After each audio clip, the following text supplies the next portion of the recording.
Good day, folks. Welcome, and thank you for tuning in today. You are listening to Red Ice Radio, the one and only, recently censored and removed from iTunes, and proudly so. I'm Henrik Palmgren from Sweden, and on our website, redicecreations.com, you can follow our program. We do 3 new shows each week. We have archives going back to over a year. We have the full archives all the way back to 2006 on redicemembers.com. We feature interviews, research, and analysis with the objective of questioning the official version of what we're getting from the media, our governments, and the talking heads, politicians, and officials that are seeking our complete ruin. Our goal is to cover the most interesting researchers that speak about many of the most important issues. We, of course, seek accuracy and truth, and we do talk with a lot of different people, and we do not always agree with everything our guests say. But, we also like to have conversations and talk with folks that we might not always see eye to eye on regarding every single issue. This is also investigations designed to determine the validity of material, research, and claims. I also want to say thank you, by the way, for all the nice emails and the positive feedback. We try to get back to as many as we can, but it is difficult since we're so busy producing and researching here. But we love to hear from you, so please stay in touch and keep sending us your emails. Today we're talking with Mike King from Tomato Bubble. Mike is a private investigative journalist and researcher based in the New York City area, a 1987 graduate of Rutgers University. King's subsequent 27-year career in marketing and advertising has equipped him with a unique perspective when it comes to understanding how public opinion is indeed scientifically manufactured. Madison Avenue marketing acumen combines with the city boy instinct to make Mike King a tenacious detector of things that don't add up in the world today. On his website, you can find a lot of interesting material, and he has an uncanny ability to ferret out and weave together important data points that others miss. Some of the other interests of Mike King include the animal kingdom, philosophy, chess, cooking, literature, and history, with the emphasis on the events of the late 19th through the 20th centuries. Well, we have a couple of interesting topics lined up today. We'll begin speaking about the targeting of the Yazidis in Iraq or Kurdistan by ISIS, and how their existence is threatened because of how they look. We'll continue on the trail of World War II history, picking up on the greatest story never told line of questioning, and try to get closer to the truth about the rise of National Socialism in Germany, and how we can understand what really happened outside of the bubble that 70 years of Allied propaganda have created for us. Mike, hey, welcome. Thank you so much for coming on. Good talking with you today. Hope you're doing well. Yeah, hello, Henrik. It's a pleasure to be with you. Great. This is going to be a lot of fun. I came across your website not too long ago, bumped into some really good articles on the Yazidis, and I realized that you were writing quite a bit on some of the psychology behind, conspiracy. You're writing about World War II history, about Russia, about a lot of different topics. But your website has an interesting name, Tomato Bubble. Tell us about the name and how this came about. Sure, that question comes up often. It's an accidental name for the site, in a sense, because the site began years ago. One of the very first pieces posted was the allegory of the Great Tomato Bubble. So it's an allegorical tale which describes our monetary bubble economic system that is plaguing the world. So that's called the Great Tomato Bubble, the allegory of the Great Tomato Bubble. So the site took its name from that. And in time, it just began to take a different direction. Although I post many pieces dealing with economics still, but the main focus, as you can see, is history, conspiratorial history, with an emphasis on World War II, and also current events and a touch of philosophy. But the name TomatoBubble.com came from that original story, which you'll see posted there on the left. Yeah, definitely. There's a lot of interesting topics on your website and a lot of things we wanted to go to. Now, the main kind of thing I stumbled across, we had one of our prior guests send us an article on the Yazidis and actually their situation in Iraq, and I thought it was interesting as well because we had in Sweden we've had a large Kurdish community. We've been very helpful in getting the Kurds into Sweden because of the horrible conditions that they've been subjected to in Iraq. It's been a lot of fights for a long time, and I'm really glad to see that we were in a position where we could be able to help them, and of course we hope that things improve in their country, right? So that one day they can return and they can be in their homeland, because it's going to be difficult to be away from it. But what Sweden has accepted a lot of Kurds, but for some reason, on the issue of the Yazidis, this hasn't been as prominent. I think today, actually, numbers are from 2010. I think they say it's grown to around 4,000, which is not that much if you compare it to the other population. What do you know about the Yazidis, and what is their plight? How have they been targeted? And in your view, what are some of the background between some of these fights that have been going on in this region between these different ethnic groups, Mike? Well, what's interesting is, although I consider myself fairly well informed and well read about events and peoples in that region of the world, I had not learned of the Yazidis just until 2 weeks ago, when this so-called ISIS gang began killing them. And I mean, I think it's obvious as to why no one has ever heard of the Yazidis, and that is there exists a worldwide conspiracy to suppress the truth of the great Aryan peoples that once populated all of Central Asia, as far east as central China.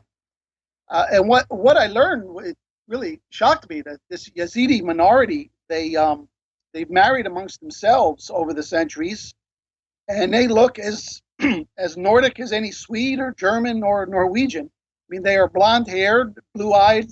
Many of them are. They're red hair, green-eyed.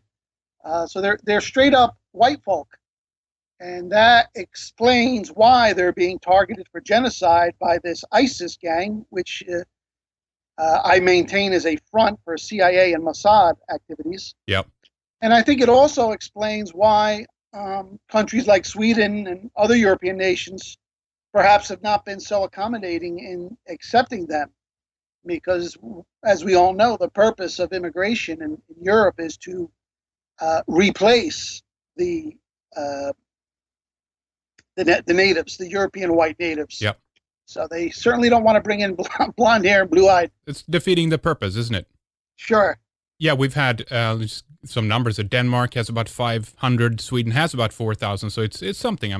We shouldn't be that unfair to say that it's nothing. But in Iraq, there is about, or total population is about 700,000. So this is a small minority, and I think about 650,000 of them are still in Iraq. But they also have an interesting, I don't know how much you know about this, but the Yazidis has been coming up a little bit in some of our past shows, because their religious ideology is very interesting. It's been deemed to be satanic by some of the other religions in the area that they have.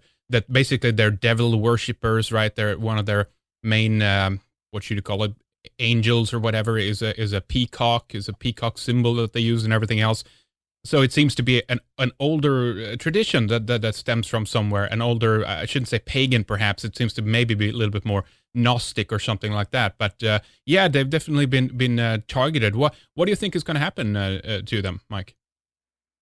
Well, I believe in time, as Iraq disintegrates, which is the plan, they'll probably be targeted to be blended out. I mean, we're hearing stories now of hundreds of Yazidi women having been kidnapped and being sold, and these ISIS radicals are openly saying that they intend to smash their blonde haired bloodlines. So I don't know if it will be a straight up genocide. That could happen, or it could just be a forced blending out of the bloodlines. But there's no question that they've been targeted by this Mossad CIA front organization known as ISIS, because this hatred for the Aryan peoples amongst the hardcore Zionists goes back centuries, millennia. And I believe they will never be satisfied as long as there's one blonde-haired, blue-eyed, redhead person on the face of this earth. And I say that as someone who's 3/4 Italian and deriving my Irish last name from one grandparent. So I'm not, I received some email feedback from that piece I wrote, people suggesting that I'm a Nordic supremacist and I don't consider other Europeans European. So wait a minute, Paul. I'm 5'9", I'm 5'9", brown hair, brown eyes. I could probably fit into any European country. You wouldn't think of me as a Nordic by any stretch. Although certainly all whites have been targeted, but in particular, the hatred for the Nordic is really intense on the part of our Jewish supremacist friends. Why is that? What does this go back to? We've touched upon this with other guests, and it's always interesting to philosophize a bit and why that is. It's something that's kind of slowly been kind of creeping out. It's become more and more obvious to see it, and also the our detractors are getting more and more vocal and loud and quite open about it too, for that matter. But what's the root of this, do you think? I believe the root is twofold. One of it being just straight up envy. You look at the Nordic European peoples and what they accomplished, and even just their physical appearance being taller and fairer, and I have to say more physically attractive in a general sense. I think that triggers an insecurity in certain other races. So that's a big part of it. And then the other element, too, is if your goal is world domination, there's really only one people out there that can stop the Jewish supremacists. And that is, your European, Northern European. In their view, they see that as their greatest obstacle as a people. And years ago, I've got a quote in one of my books that I dug up from Benjamin Disraeli, a former Jewish prime minister of Britain in the 19th century. He wrote a fictional account in which he's one of the characters is supposed to be Nathan Rothschild. And he's quoting Nathan Rothschild about the blending out of the persecuting races. And by that, obviously, he means the Nordic race. So right. Part of it is a turf war. The Jewish supremacists would like to remain the only Caucasian in town. And they feel that they can more easily lord over a browned out race, a global race. Wow, talk about being racist, huh? Oh, it's the ultimate racist. It's about envy. It's about power, and it's been going on for millennium. And I think one has to be blind not to see. I mean, the hatred for the white people is palpable now. There's been some recent events in America. It's just, even many white people are waking up to the reality. Unfortunately, they never see the string pullers above the cloud line. Right. Yeah, it's quite extraordinary actually, and it's been going on for a long time as well. I mean, we can take this into the modern times a little bit and talk about some of the examples later, but let's go back a little bit more in time. It's always interesting. We just did a show on the Guanches, the white Indians of Navaria, which is a very other interesting story about a kind of a Berber people on the Canary Islands, very native, living in kind of the guests we had on. Gordon Kennedy spoke about this as they're living in kind of Eden-like conditions and everything, very kind of, it's kind of part of the philosophy of like the noble savage, that kind of idea, but how they were targeted by, the Spaniards and the other, European peoples that were in the expansionist phase. And again, I think that this was more to do with religion as opposed to anything else. I think consequently, history people have been looking back and they think that it's been a European oppression against all other peoples on, let's say, racial lines. But I don't see it like that at all. I see it's rather maybe some religious background or some other kind of things that, they've been used to a certain extent. But if we look at it historically, you brought up in your article that you had on the Yazidis about, for example, the Cloud Warriors, the Chachapoyas. There are other examples of older tribes that seems to have been specifically targeted, and I don't know if they've been driven to kind of these extreme environments like up in the mountains, or if they came from that. We really don't know which direction that occurred, but nonetheless, it means that it seems like there's been a targeting over a long time of chasing out these people, for the lack of a better term. What do you make of that? Well, I think it's just a constant in our human psychology, this deadly sin of envy, one of the big 7 deadly sins. And it just seems that whenever you have these Aryan peoples in proximity with other races, it tends to trigger a certain insecurity in those races and an envy that in its most extreme forms can manifest in a violent manner. We see this time and time again all over the world. And, one could dismiss one story perhaps as the stuff of legend, but when these tales keep coming up again and again and again, it's clear to me that we're not dealing with mythology so much as we are with oral histories that have been transmitted. Uh, we see this with the Mayans. We see this with the, I forget the name of that white tribe in the northern Japanese islands. There's a legend among the Lakota Indians in western United States about having killed out a white tribe. It comes up over and over and over again. History repeats itself. And I maintain it has to do with just the envy of seeing what these people build and the realization that your people have not done this, so you want to destroy it. Well, we go back to the Mongol invasions of India. The ancient Indian civilization was established by Aryans. They had great universities and libraries. The Mongols came in and destroyed everything for no reason. So, and I don't believe, I think the other aspect of this too is that one of the greatest virtues of the Aryan people is simultaneously a vice, and that is the good nature and the trusting heart. I think opens them up to be taken advantage of and abused. I just have a feeling that even in ancient times, that these other races were helped and the benefits of civilization were introduced to them, and then at the end they just threw it back in their face and killed them off. But there's evidence of this all over the world. Yeah, I encourage people to read your article to get the full background. We're going to have it linked up on our website on the program page here. Take a look at it because it goes into some of the people we've talked about, like Barbara Specter and others that have been coming up before. We recently linked up the distinguished alumni from Harvard University there as well, Noel Ignatiev, sorry, slaughtering his name there. But, and, it comes through in people like Sigmund Freud and other people as well who are, Albert Einstein, these very prominent people who are raised to the highest within academia and, psychology and everything else.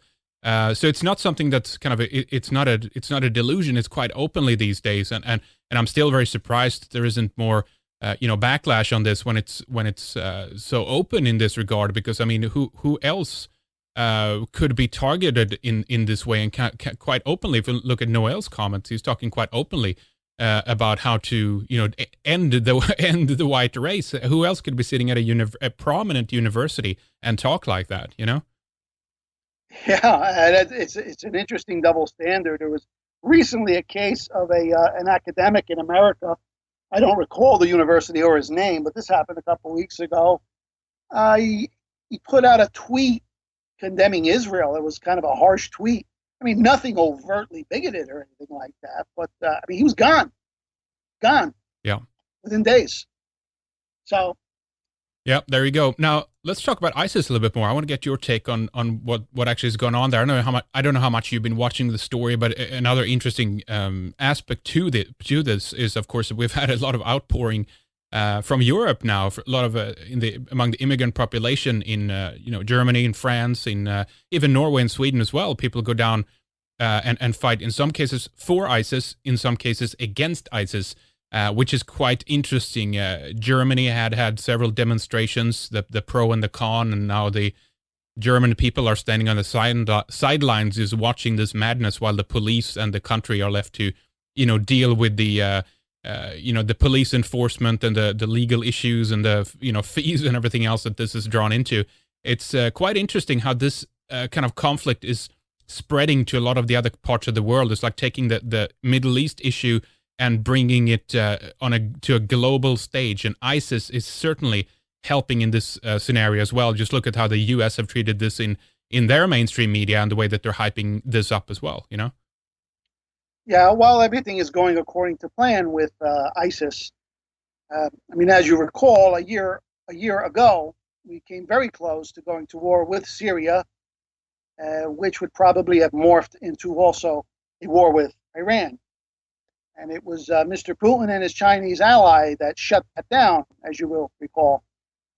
So it was back to the drawing board, and Plan B was to bring out of nowhere, this spontaneous army called ISIS, which we are to believe just materialized and equipped itself and organized itself and financed itself completely under the radar screen of the NSA, which records every phone call and email on the planet, and underneath the radar of the CIA and the Mossad and the British intelligence and so on. So the thing is phony.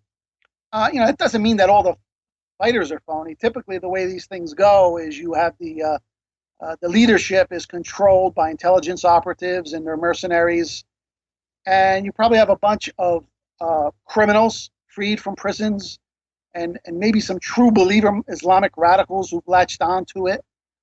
But this is a tool that is serving Israeli interests, Israeli and Western interests. And the purpose is to once again draw the United States into Syria under the pretext of fighting ISIS. And while we're in the neighborhood, I'm sure that we'll drop a calling card on Mr. Assad as well. Oh, God, yeah. Well, it's a dodgy situation because it could go into, Syria obviously is going to look at this as an aggression. And he's been, as far as I've been able to tell, fairly accommodating so far. He says, yes, we want to try to, deal with this issue. We do accept help and everything, but he's clearly said you can't just send in fighter jets that's going to drop bombs on our country. That's going to be seen as an aggression, and things could deteriorate or escalate rather fairly quickly in a situation like this. I wonder what Russia is going to do in the situation, and how Iran is going to put themselves across in this place as well, Well, it's an interesting chess match because simultaneous to this, and not by coincidence at all, we've had the events unfolding in Ukraine, where these same Jewish neocons played the leading role in toppling a Russian-friendly government and installing this gang of criminals that has just been relentless in its attempts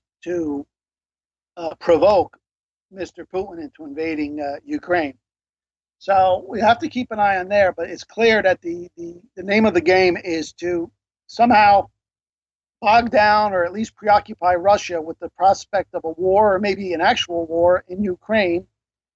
And this could create an opening. Syria would lose its Russian protector if they're busy somewhere else. And the same game is being played with China over in the Far East. The American puppet, who's president of Japan right now, continues his provocation of China. Same with these little puppet states, Vietnam, Philippines. So this encirclement policy of the two Eurasian giants, who ironically years ago were the red menace of planet Earth, today are the last hope for peace in this world. It's so strange. It's such a bizarre situation, but it's it's quite interesting. It's we've talked about this idea of the cultural, Marxists that did win the Cold War per se, and that the force really of internationalism or globalism, which kind of has taken a lot of different expressions, but nonetheless within this, if we look at, for example, how America and Europe as well now, from the official level at least, are pushing things like, political correctness very strongly on other countries, etc. They're very domineering in how countries should have the type of democracy that they have, etc. It's it could be argued that Cold War was won by the academic level, and now this is the expression that we have today in 2014, that a kind of an international hybrid between the global banking system and a kind of a version of Marxism really is what's being imposed on the rest of the world. And now Russia is trying to fend off that, and they're kind of in a position of representing some kind of orthodoxy and conservatism to a certain degree. Very bizarre situation, isn't it? It certainly is. I mean, I actually authored a book, which you can find on the website or through Amazon, The War Against Putin. But I dig into some of these matters, and in researching it, I was pleasantly surprised to learn of some of the things I did about Russia. It's very business friendly, has the lowest tax rates in Europe. They've instituted mandatory morality and ethics training in the schools. Children are free to pray in the schools. They've rebuilt cathedrals. They've limited abortion. Uh, there's no question that Russia is rediscovering its conservative roots in so many ways. And Putin is even encouraging Russian women to have babies. He gave a speech earlier this year. He said, I am convinced that the norm in Russia should be to have 3 children. Where are you hearing this in the West, which is depopulating? Yeah, exactly. Yeah. Yeah, it's So, pretty amazing. Anyone who thinks, you hear the propaganda here in the United States coming from the neocon circles about Putin being a commie, Putin's former KGB. What fools? This man is a cultural, conservative, pro-business, nationalist patriot. One would think the Republicans would love him in America, but somehow they're stuck in that Cold War mentality. And, even China, I learned that 20% of the membership of the Chinese Communist Party, which is basically a misnomer at this point to say China is communist, but it's like 20% of the Communist Party, their members practice some form of religion. So even in China, there's a rediscovery of sanity. But here in the West, it's an absolute free fall into hedonism and degeneracy. And we look eastward now if there's to be any hope of restoration of what we used to call Western civilization. Yeah, it's very sad. Now, how about in Russia there? Did they ever go after homosexuals there, or what was the deal there? Well, the true story there, of course, if you listen to the Western propaganda, one would get the impression that the homosexuals were being dragged out of their homes in the middle of the night and sent to the gulag or something. Yeah. But in reality, they have passed laws that, one, forbid these gruesome spectacles of gay pride parades going down the street, which most Americans would not want that in their hometown, I assure you. But the crux of their so-called anti-gay law is you cannot proselytize or propagandize children.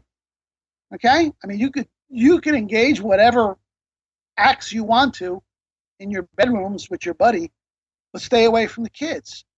So that's all there is to this legislation.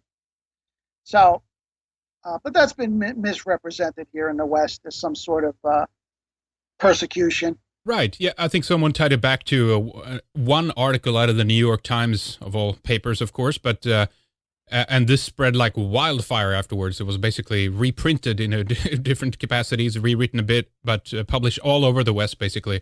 And I was like, finally, we have something on them. We can pressure them on this. And it turns out, as you said, it was completely inaccurate. Actually, the accusations against Russia and against Putin as well. As opposed to, of course, what's happening here in the West, where kind of, from my perspective, sexuality and things like that are pushed on young children way too early at a time when things that they shouldn't really be worried about at that age rather. And again, it's kind of a reverse situation where it's kind of very much encouraged. I always go back to that Huxley quote who talks about how, as state tyranny, basically, I'm paraphrasing here, but as state tyranny increases the steam valve of the culture, or the dictator, he says, actually would do really good at increasing and promoting sexuality as a kind of as a steam vent, as a way to get some of this pressure out. And my God, can't we see that in the West right now, and everything on the TVs and everything? Everything is over sexualized, Well, a self-indulgent, decadent, depraved populace will be incapable of recognizing right and wrong, not just within their own behaviors, but in the policies of their rulers. You see, if you intend to govern as a tyrant, you're better off having a degenerate people who don't really care about virtue or what's right and wrong or civic duty. They just care about their sex and their drinking and their entertainment. So it's a big diversion, and it's not by accident. You look at every country where as soon as the left became a powerful force, you instantly saw this degrading of the traditional virtues and an opening of sexuality. So the two they definitely go hand in hand. The tyrant fears a virtuous, industrious, disciplined, pro-family public. Yes. Yep. Exactly. We're actually watching some new pilots, some TV episodes, just to kind of get a flavor of what people are getting out there and what's going on at the stage with entertainment and everything else. And it was just like a barrage of just mindless, empty filth. Really, it was just full of in the first like 10-15 minutes. It was just full of masturbation and blowjobs and drugs and everything. And again, I'm not a prude. I don't care if people do this in their own homes or whatever. But it's like, is that the values of what people are looking at on the TV now for entertainment? What happened to striving for something bigger and higher and excellent and taking pride in what you do and role models and heroism and good deeds? I mean, God, we're so far down on that scale. Yeah, it's even if a great leader were to emerge, I mean, to reverse the damage that has been done to our civilization, I mean, you're looking at least a generation, at least. Now, there's been some. Let me ask you about porn a little bit. I know we're kind of jumping back and forth a little bit, but we're kind of just going where the conversation is going here, really. But there's been some quotes pulled out in terms of the rise of the porn industry as well, in terms of how this was kind of done as a revenge against. From that perspective, the Christian West, really, that there was as an antagonism against that, and one of the ways to try as an effort to kind of break that down is to have an over sexualized culture, but also kind of extreme pornographic or access to pornography. If we look at how the web has developed in that way, where I guess it's what's still one of the most popular destinations online, right? It's the porn websites and everything else. What part is this in this? Do you think? And the elite, how are they using this as a mechanism to help destroy the West? Well, here in the United States, the porn industry is absolutely dominated by members of a certain tribe, if you get my drift. Sure do. And years ago, a porn star named Ron Jeremy was Jewish. I mean, many a truth is said in jest, and he came right out. He said, we Jews do porn because we hate Christ. So, but that is, one more weapon in the arsenal to destroy the fabric of society, in particular the family. And this has had a disastrous impact on the family. I mean, you have to ask yourself, with this 50% divorce rate in the West and a large number of these divorces, I know for sure, the coup de grace was an adulterous affair. Now, extramarital affairs have existed since time immemorial. It's not something new. But what's different today, and this ties in with the sexuality and the porn, is that it's lost its stigma. People do it openly. I mean, they don't even care. Okay, so that destroys the family. The promotion of out of wedlock promiscuity long before marriage, I think, undermines the institution of marriage. Why buy the cow if the milk is for free, as they say? And if you look, Right. if you look at the marriage rates amongst our young people today, I mean, the figure I saw, like here in America in 1970, 75% of all 30-year-olds were married and already had their first child. Today, that number is in the 20s. Okay, so very few people on a percentage basis are even bothering to get married, and then half of those that are getting divorced. So in time, what we're manufacturing here is scores of millions of children from broken homes or from homes that never formed in the first place. And you see a lot of these people now in adulthood. There's just an alienation. There's no family. There's no extended family. And hence, there's no community. And, again, this is what the elites want. Just break us down into alienated little automatons who could never, ever muster up the desire nor the ability to form a group and change things. Exactly. It's real brilliant. Yeah. It's Very extraordinary how beneficial that has been, for the establishment. And I think that's kind of the part of the war on men as well, in terms of the lack of the fact that they can, kind of organize and get together and even recognize a threat to them, to their families, to their people, to their folk to a certain extent. I mean, what are people doing today? They're, sitting at home watching Ghostbusters movies and eating Twinkies, and they're like, collecting Star Wars, kind of regalia and things like that. And these are like grown men who have like nothing better to do with their lives. So that's the new American male: Twinkies and Ghostbusters, And sports. Certainly, yeah. Yeah.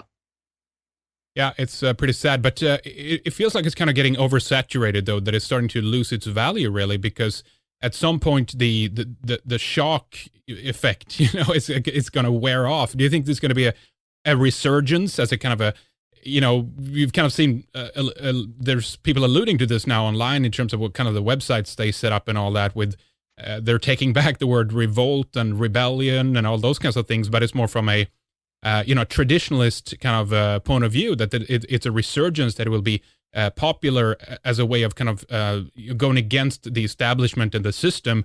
That's now to kind of be more traditional, right? Well, I always feel that in the long term, that which is unnatural, cannot hold. But it's the triggering mechanism for the restoration of sanity is going to entail an enormous amount of suffering. That's just the way our human natures are. And not until people are brought to their knees can they snap out of the trance and maybe still have enough left in them to turn this thing around. But it's not going to come about until there's an enormous reset, some type of economic crash, world crisis, things that have got to shake out. It's almost, in a strange sense, you almost hope for the what to hit the fan just to see what comes out of it, yeah. as opposed to just going along in this trance where people are comfortable, their bellies are full, and their homes are warm. But yeah, if there is to be change, it's going to be preceded by earth-shaking trauma. Yeah, I know what you mean, though, in terms of the waiting for some kind of catastrophic change to a certain extent. That could be whatever, basically the collapse, if that comes in the form of economy or some environmental issue or what have you. But there's also a danger in that, because that tends people to kind of sit around on their ass and waiting for something to happen, as opposed to kind of take charge and take the reins and start changing things. I mean, if it occurs, sure, I guess we have to use that opportunity to try to stabilize things a bit and kind of regain and take back what has been lost. But at the same time, I think there's no better time than now, right? Just to kind of get into it and whatever aspect we can really start to kind of bring balance to the picture, bring sanity and be a role model for for other people in that regard. And because there's so many broken people out there today, so many psychological issues. People are depressed, they're on medications, popping pills to left and right. If there is people who can represent a stability, I think that will in itself would actually attract people, right, to it. Well, yeah, that's important. And then the other element of what we can do now is to do what you're doing, do what I'm doing, is plant as many seeds as we can, which, who knows when they might germinate. But, it's always heartening for me from time to time to get an email, particularly from a young person, saying, I was doing some research into World War II. I stumbled across your site. This is awesome. Thank you for putting this together. And oh boy, does that make me feel good. Yeah, I know. But that's all we can do at this point. And that's my calling with this with TomatoBubble.com. Well, it's a great site, and let's kind of get into that topic now a little bit. This is one of the other main issues we want to talk about here.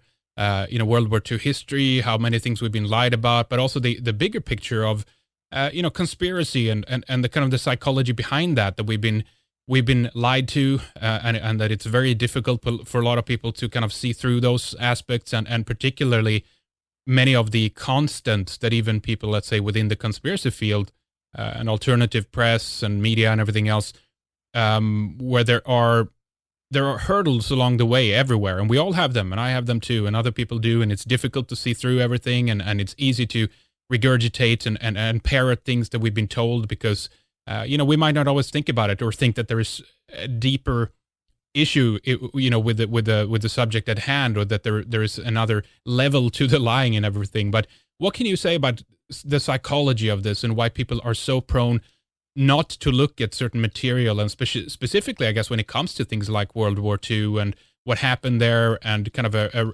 revising of that history, and trying to sort that out basically, and realize that we're in a world today, a post-World War II world that were won by the Allies, and today we're living in that environment. What you see in the world today is a product of that, right?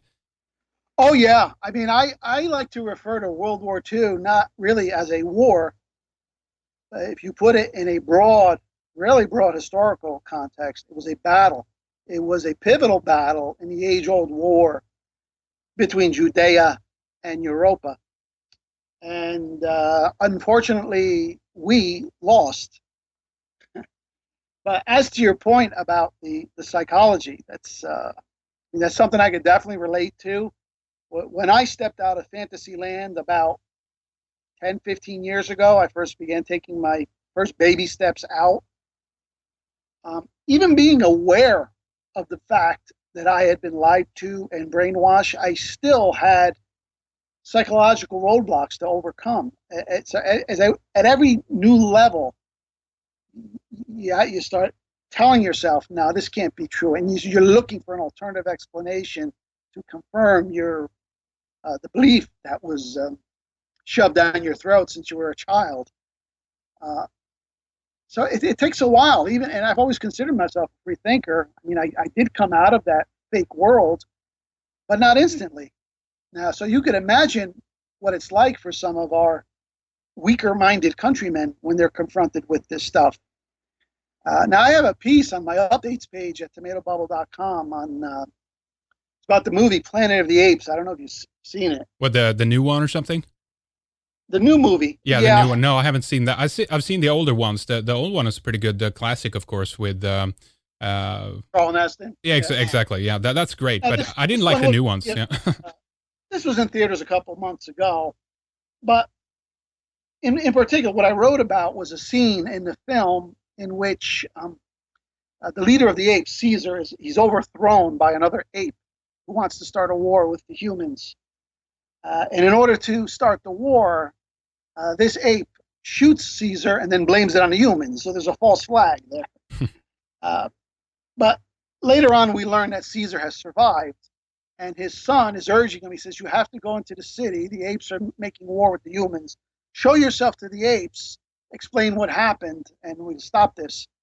And Caesar explains to his son. He said, no, Caesar is weak now. He was recovering from his wound. Ape will only follow strong. And, that's very insightful observation there, and it gives us an understanding of our own natures. Humans only follow the strong. Red Ice Radio is not ABC or the New York Times. TomatoBubble.com is not NBC or the Washington Post. We don't have that so-called stature and status and circulation. We're not strong. So it doesn't matter how truthful and logical we present the case. Yeah. People only follow strong. Yeah. And strong is New York Times, ABC, CBS, CNN, BBC, whatever the major stations are in Sweden, and so on. So that's really at the root of everything. I mean, partially it's because people do not want to accept those things which are unpleasant. Yet at the same time, if the New York Times tomorrow was to proclaim, for example, that, the Holocaust was a hoax after all, people would convert instantly. Do you think so? Yeah. Well, maybe not instantly. Actually, when the Times wants to sell some BS, some heavy-duty BS, I track the paper every day. I actually do a daily piece called the Anti-New York Times.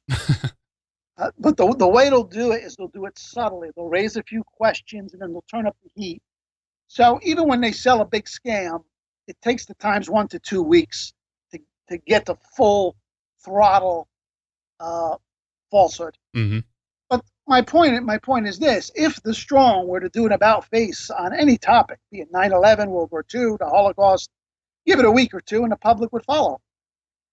So that's the predicament we're up against. That's the reality. People only follow the strong. So it's a question of leadership, really, and authority, and also kind of posing and having that in place. Because I mean, let's face it, they have, well, in some cases, anyway, they have they have good-looking presenters, right? Or it's very flashy and everything. They're playing on all the kind of psychological buttons, really, and there's nothing wrong with that. I mean, whatever. I think that's something. If that's what you have to use to speak to people, then why not? But at the same time, if you had the truth on your side, it would be even more that powerful. But fortunately, we're kind of in a situation now when the old media really is dying and crumbling, and we've seen a number of other, I think, new media, but still, kind of are heavily funded with the backdrop. Some of these websites that just kind of, pop up out of nowhere. They're huge within a year or two, massive funding behind them, and they kind of pose as new media, but they're still very much kind of a part of the establishment, because they know people are also, marketing people know this. People are instinctively suspicious. They don't, they look at it with a skeptical eye to a certain extent, unless of course there's a big traumatic event where they get shocked, like 9/11 or something like that. Then they bow down to like sheep right away and basically tell us what happened, and yes sir, we're going to believe that now. So it's it's a different components there to it, right? Yeah, it's interesting. I mean, Hitler wrote about this in Mein Kampf, about people's vulnerability to the small lies. I mean to the big lies, even though they you can't fool them with the small lies. So I mean, you'll see this.